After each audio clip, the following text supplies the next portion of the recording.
Halo Infinite came out in 2021, almost 4 years ago at this point. And it is what I believe to be the biggest disappointment of a Halo title we have ever gotten. And yes, that does include Halo 5. Leading up to release, the amount of hype this game had was pretty high. And Microsoft did that to themselves. They promised to be going back to their core, they promised to be learning from their past mistakes, and people were buying it. Classic Halo was back, the gameplay looked good, the campaign promises looked good, and the hype was definitely there on launch, or I should say pre-launch. However, that's not to say that people didn't have their concerns. While the gameplay looked good and the story looked good, everything else around this game did not look good and looked very concerning. Starting off with the delay, this game was delayed 1 year. It was supposed to come out in 2020, and in 2020 you saw all the marketing for Halo Infinite. You saw the pop cans, you saw the Doritos bags, they all had Halo Infinite marketing on them, but you couldn't even play the game. So it's all this marketing is there for a game that isn't even out yet and wouldn't be out for another year. Leading up to the release also, we saw that you could also earn colors through those products, those promotional products. So now certain colors, a free feature in all the other Halo games where you could choose your primary color and secondary color.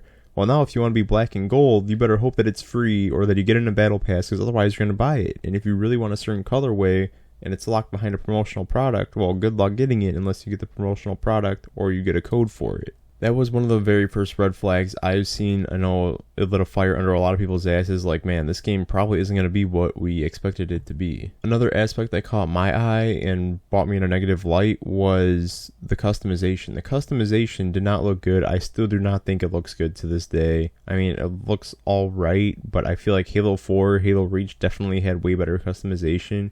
And I feel like Halo 5 even looked way more unique than Halo Infinite does. They got rid of female Spartans, which really rubbed me the wrong way because they're all about diversity and inclusion and everything, and then they get rid of a female Spartan body type. It's literally just if you want to be slim, thick, or fat. And that's like your only options for body types. You can no longer have an ass, you no longer have boobs on certain armor. And it's like, oh, we're making a big deal out of it. Do you really care that much about it? It's the fact that they promote diversity and everybody looking different and unique, when in Halo Infinite I feel like almost everybody looks the same. The core armors all look similar and the same in a lot of cases, where your legs never really change, your thigh plates, your arms, your wrists, they rarely change, and they don't look that different from each other anyway. And it's like you have to unlock whole new cores of armor to even change certain aspects of the armor, which is ridiculous, where in other Halo games that's never the case. And a lot of these cores you have to earn or buy, which is very annoying. So if you want to look different than anybody else, you have to buy or earn this other stuff through limited events, and that is very annoying and shouldn't even be a thing. It has gotten better over time, cross-core, which makes cores pretty much useless. I mean, they should have never been a feature in the first place. Now there's cross-core customization, because I remember back in the day, I bought the Locust helmet. I liked how the Locust helmet looked. And then I realized I didn't even have the core, and I couldn't even use the Locust helmet because I didn't unlock that core that the armor was locked to. And don't even get me started on how ugly the Halo armor has been. This has been a problem since Halo 4. I feel like Halo 4 was kind of tame. Actually, Halo 5 had some really ugly armor sets, and they continued the trend in Halo Infinite. They just have absolutely ugly armor sets. Some of their visors are horrible. Sorry, not some. A lot of their visors are horrible to look at.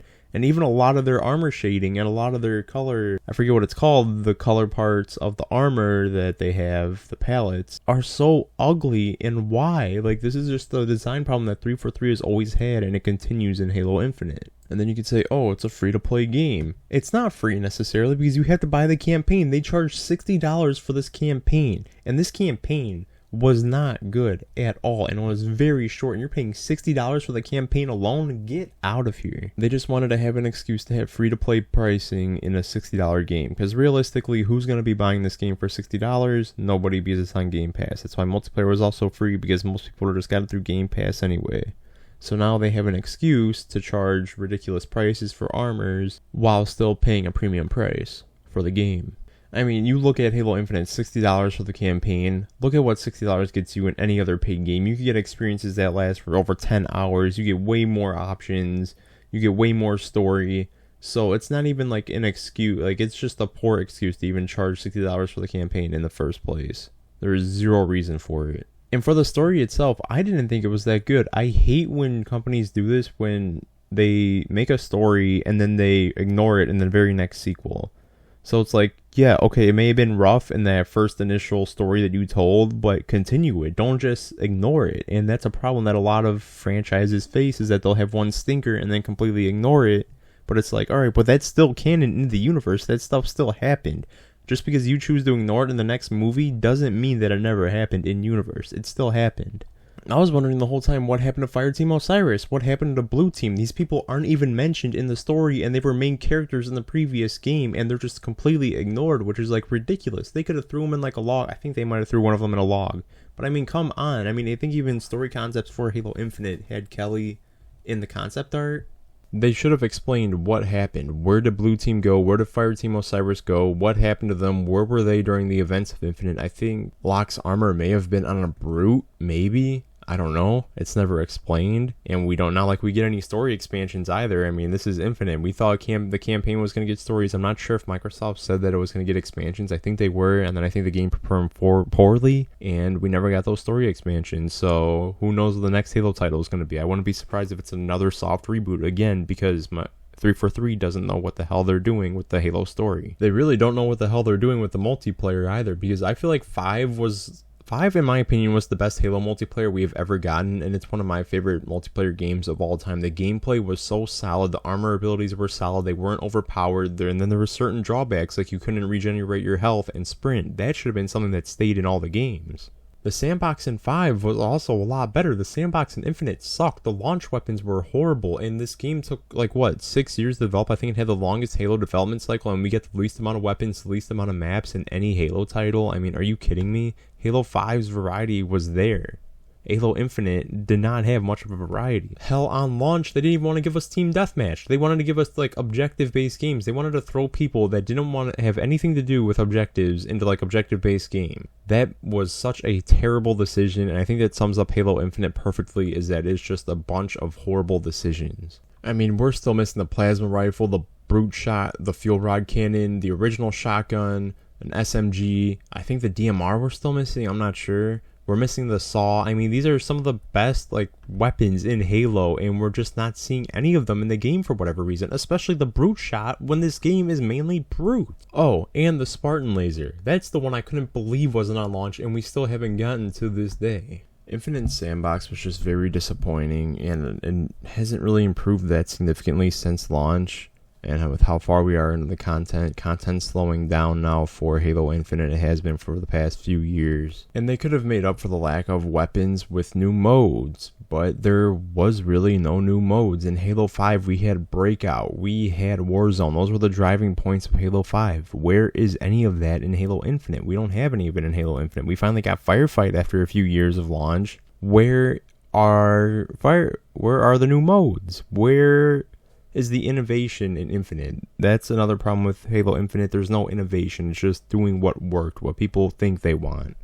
I mean, how hard would it have been to make one new Breakout mode? I'm not saying Breakout as a whole, although it would have been nice if Warzone continued into this game, or Breakout, because those were the best game modes for Halo 5, about Halo 5, Warzone and Breakout, and those are just nowhere to be seen for whatever reason. I'm of course talking about the Halo 5 Warzone, not the Call of Duty Warzone. I'm talking about the OG Warzone, the one that predates the Modern Warfare Warzone by 4 years. I just wish Halo Infinite had something new to offer, something innovative, and really it offered nothing new. It was just going back to its roots, but worse. There was a lot of drawback. I mean, the evolvement we have seen from Halo Reach to Halo 4 to Halo 5, and then we go to Halo Infinite, the downgrade in quality, you definitely feel it. The downgrade in innovation, I should say. Maybe not necessarily quality, but innovation. You could definitely feel like they didn't innovate anything here. There's not really any really new standout weapons. They take away a lot of the weapons we loved through the past few years and replace them with lesser versions of them.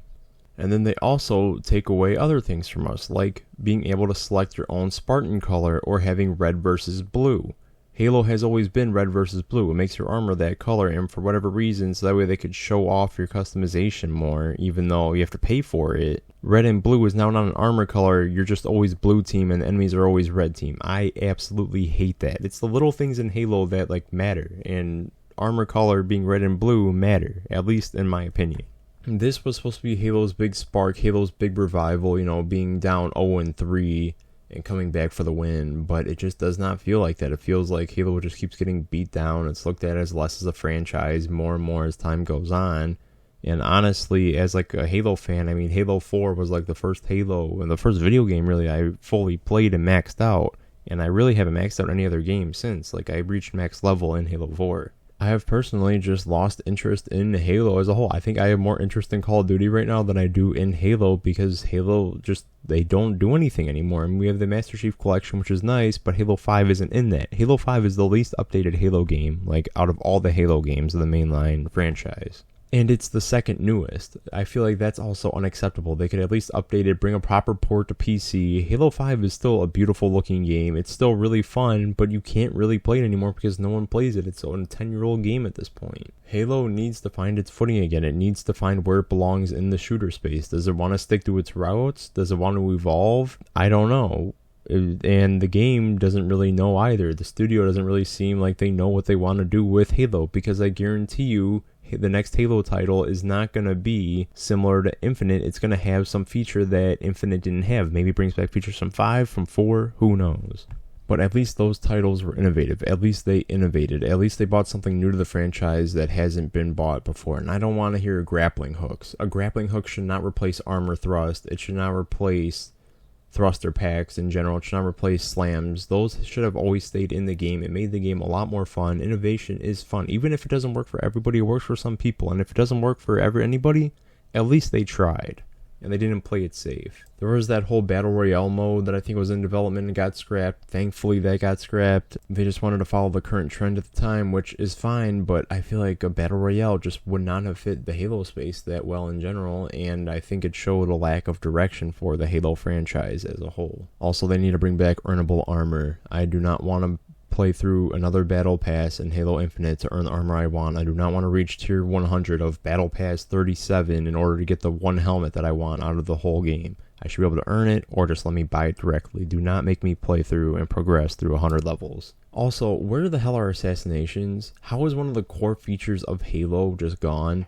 And they promised that they would come back later on, and we were never going to get assassinations in the first place. They had no work done on that. And it's such a shame, because Halo 5 improved assassinations so much, and then they're just gone. Call of Duty has assassinations and Halo doesn't. It's just ridiculous. I think Halo Infinite as a whole was a complete failure. I do not like it. The gameplay is fine, I guess, but everything else around it, I haven't touched Infinite in like a year at this point. I grinded it sometimes throughout the years, but I never really had that much fun in it. That's just the way it is. What do you guys think about Halo Infinite? Do you think it was a failure? Do you think it's fine? Do you think it's fun? Let me know in the comments below, and I will see you guys in the next video.